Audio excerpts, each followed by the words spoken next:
મુખ્યમંત્રી ભૂપેન્દ્ર પટેલે ગુજરાત દીપોત્સવી અંક વિક્રમ સંવત 2081નું વિમોચન કર્યું છે. રાજ્યની માહિતીના ખાતા દ્વારા દર વર્ષે પ્રકાશિત કરવામાં આવતા દીપોત્સવી અંકની પરંપરામાં આ વર્ષે ગુજરાતના સાહિત્ય, કલા, ઇતિહાસ, સાંસ્કૃતિક વિરાસત, સંસ્કાર વારસાને ગુજરાત દીપોત્સવી અંકના માધ્યમથી પ્રસ્તુત કરવામાં આવ્યું છે.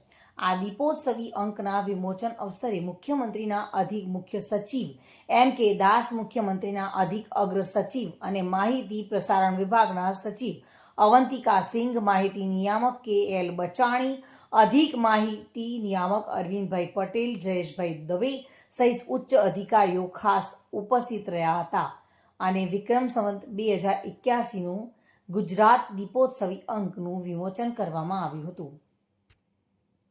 Bureau report, today Gujarati news.